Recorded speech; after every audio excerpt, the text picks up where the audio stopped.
Queridos oyentes de Radio Sefarad, volvemos a Identidad desde Uruguay, hoy acompañados de Jorge Schneiderman. ¿Qué tal, Jorge?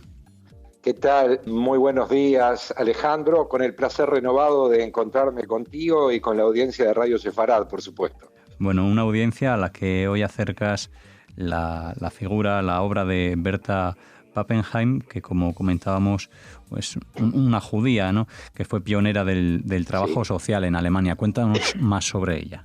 Exactamente. Bueno, hoy sobrevolaremos un poco la vida y la obra de Berta Pappenheim, ¿no?, que fue una activista y trabajadora social sumamente comprometida con la causa de los derechos humanos de la mujer y la infancia en Alemania, digamos que desde fines del siglo XIX y hasta su muerte en mayo de 1936, allá en Neu-Isenberg, en la mismísima Alemania.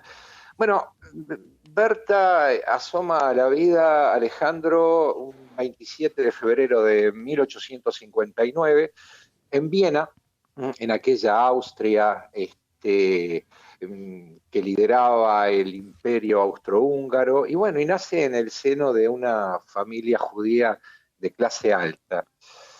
Desde tiempos de juventud comienza a desarrollar una encomiable vocación de servicio dentro de un contexto histórico en que las mujeres pertenecientes, digamos, a las clases medio alta y alta, veían restringido su radio de acción a las labores inherentes a los roles de esposa, ama de casa y madre. Mira, la participación de la mujer a nivel institucional en aquellos tiempos, ¿no?, era prácticamente nula, tanto en la esfera política como en la universitaria, salvo, por supuesto, y en el caso de Berta más aún, en cuanto a su vinculación, ante la eventual vinculación a sociedades de carácter religioso o filantrópico. Bien podríamos definirlas, ¿no?, a estas circunstancias de la mujer, apelando quizás a la jerga cinematográfica, como actrices secundarias y en muchos casos de reparto, ¿no? Acompañaban a sus esposos, trataban de darle brillo a sus esposos a través de ese barniz culturológico del cual se proveían, sobre todo en tiempos de juventud. Mira, en tales circunstancias, las opciones formativas de la mujer se restringían, qué sé yo, al aprendizaje de lenguas, el cultivo de las artes musicales y la afición por la lectura, ¿no? Ahora bien, ¿qué ocurría en el caso de las mujeres pertenecientes a las clases sociales menos favorecidas, ¿no? Ahí la inequidad se veía agravada, a su vez, justamente por la falta de oportunidades laborales. Y muchas de ellas, muchas jóvenes que no pertenecían a clases acomodadas, no hallaban otra forma de sustentación que el ejercicio de la prostitución. Y por ende, claro está, eran pasibles de caer en las inescrupulosas manos de mafias dedicadas a la trata de blancas. Y ya abundaremos sobre este tópico, Alejandro. Y todo ello en aquella Viena victoriana e hipócrita, esa ciudad imperial que se ufanaba de ser faro y paradigma de la cultura europea. Existía un doble rasero, ¿no?, en cuanto a la moral y la ética que se manejaba en ese contexto. Por un lado, la proliferación de la prostitución por las calles, pero puertas adentro, a nivel institucional, sobre todo a nivel religioso, se condenaba férreamente todo lo que podía ser una desviación de los paradigmas éticos tradicionales de esa sociedad. No nos olvidemos también que era un contexto, aquella Viena decimonónica y más bien ya hacia fin de siglo, donde los nacionalismos, donde la xenofobia, el antisemitismo eran moneda corriente, ¿no? En este contexto, Jorge, disculpa que te interrumpa, Sí, no sé sí, por si... favor. Sí, no sé si esto es lo que lleva a Berta Pappenheim, entiendo que nos lo contarás, a acercarse al trabajo Sí. social. Bueno, sí, efectivamente, Alejandro, lo que precipita un poco la inclinación de Berta a la tarea social es la constatación de estos estándares de inequidad que se manifiestan en ese momento ahí en Viena. Pero ella obviamente habrá de encontrar en otro contexto, en Alemania, el ámbito ideal como para poder desarrollar lo que sería luego una prolífica tarea. Ella se mostraba sumamente combativa ante toda forma de discriminación y postergación de los derechos inalienables de la mujer a acceder fundamentalmente a una formación curricular terciaria, el poder acceder a las universidades y a la sazón poder dedicarse al ejercicio libre, por ejemplo, de una profesión, generalmente privilegio que recaía sobre los hombres. En aquellos tiempos, lo frecuente además era que una joven, a partir de los 16 años, se aviniera a contraer matrimonio dando cumplimiento al mandato tradicional, y comparecer ante la casamentera, ¿no? La Shadchanit, como se suele decir. Berta se opuso férreamente a satisfacer en ese sentido la voluntad de sus padres. De hecho, no se casó, y te digo, Alejandro, que convivió con su madre hasta el deceso de esta en 1905 en Alemania. Como vemos, se trataba de un ser totalmente refractario a toda forma de sometimiento estatuido, ¿no? Y quienes la conocían y trataban, la semblanteaban como una mujer plenamente comprometida con sus convicciones, intuitiva, refinada, intelectualmente brillante, altamente reflexiva y especialmente empática, ¿no? Esto creo que es un detalle a tener en cuenta en la medida que dedicó su vida a poder resolver, encauzar a aquellas personas que estaban siendo agraviadas y vulneradas por un sistema perverso, ¿no? La persistencia, la tenacidad y el altruismo entonces figuraban entre sus principales atributos. Era una aguda observadora de la realidad imperante en un contexto sociohistórico en que la figura del trabajador social, tanto como la concebimos hoy, era inexistente.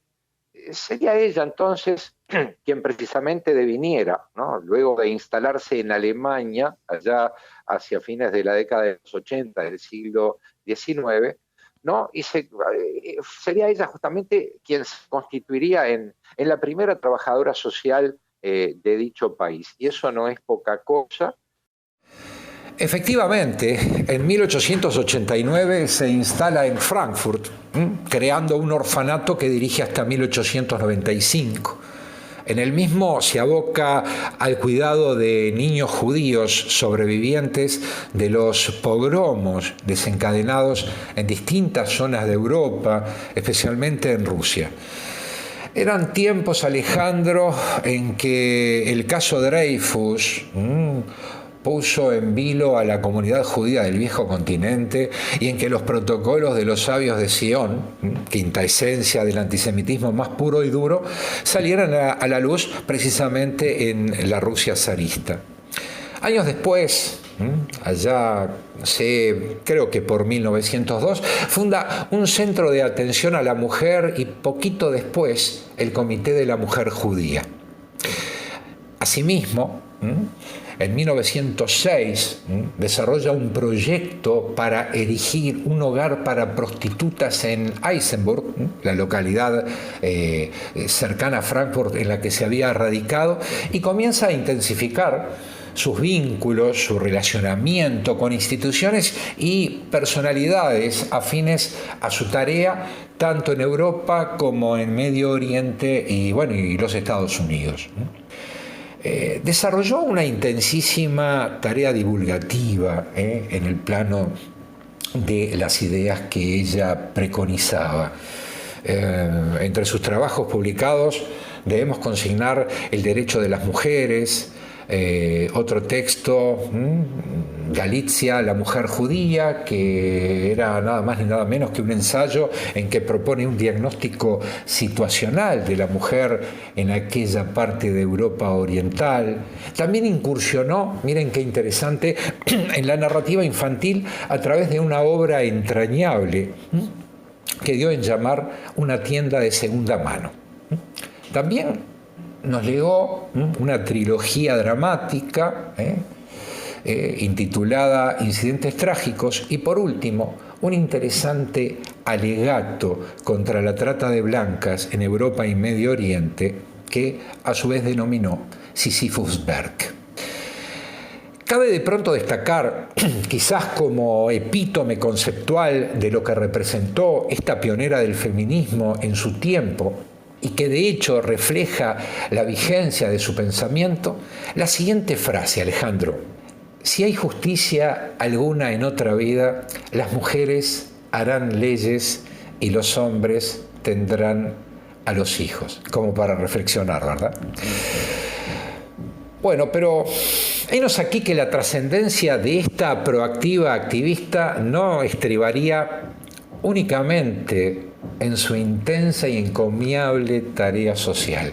Berta Pappenheim, estimado Alejandro y oyentes, resultó ser nada más ni nada menos que Ana O, la célebre paciente de Joseph Breuer, cuyo historial clínico cobraría singular significación para el psicoanálisis. El doctor Breuer, connotado clínico vienés que apadrinaría a Freud en sus primeros escarceos como investigador, asumió su tratamiento a pedido de sus padres entre noviembre de 1880 y junio de 1882. Por entonces, le comenta a Freud las peculiaridades de este icónico caso de histeria, ¿no? Miren qué interesante también. Apelando al método catártico como herramienta, Breuer procura, de una forma u otra, aplicar la hipnosis con esta paciente que presentaba un florido abanico de síntomas patognomónicos de la histeria que afectaban, claro está, sensiblemente su calidad de vida. Dado que Ana no era hipnóticamente sugestionable, durante las tardes Breuer le visitaba y, aprovechando la somnolencia que presentaba luego de arduas horas, intensísimas horas al cuidado de su padre enfermo, ambos establecían un diálogo a través del cual ella lograba aplacar tensiones y alcanzar, en cierto modo, un desahogo y minimizar los síntomas que le aquejaban. Ella llamaría a esta forma de liberación limpieza de chimeneas, o cura por la palabra. Miren las derivaciones de esto. Durante su estadía en París entre 1885 y 1886, asistiendo a los cursos impartidos en la Salpêtrière de París por el connotado neurólogo galo Jean-Martin Charcot, quizás uno de los principales referentes de la época en el tratamiento de la histeria, Freud hace mención del caso, aunque obteniendo apenas tibios comentarios por parte del maestro, ¿no? Pero en 1895 el caso Ana O pasa a formar parte de Estudios sobre la histeria, obra que compendia los trabajos realizados por Breuer y Freud en esta área entre 1893 y 1895. La centralidad que ulteriormente Alejandro cobraría para el psicoanálisis la palabra como instancia mediadora entre el paciente y el analista, y entre el conflicto y la cura, así como también el concepto de transferencia, se originaría, pues, en los fermentales aportes sobrevinientes del caso Ana O. Como dato, digamos, complementario, digamos que en 1896 ambos colegas se distanciarían producto en sí de divergencias acerca de los procesos etiopatogénicos de esta entidad nosológica, pero sobre ello, sin dudas, abundaremos, ¿no?, en otra oportunidad. Hasta aquí entonces, Alejandro y queridos amigos, hemos procurado expedirnos acerca de los aspectos más representativos de la vida, la obra y el pensamiento de esta insigne mujer que, cabalgando entre las complejidades de 2 centurias, se constituyó, sin lugar a dudas, en resiliente militante por los derechos de la mujer y los más desamparados. Yo agradezco una vez más esta oportunidad de llegar a la amplísima audiencia de Radio Sefarad y bueno, desde Montevideo, Uruguay, me despido esperando, aguardando tener una nueva instancia para seguir incursionando acerca de estos tópicos que tanto nos convocan. Muchas gracias, Jorge Schneiderman, por regresar a Radio Sefarad en esta Identidad desde Uruguay, en el que hoy nos hablaste de Berta Pappenheim, esta judía pionera del trabajo social.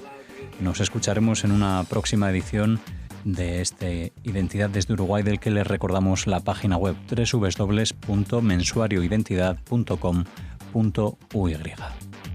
Muchas gracias y hasta pronto.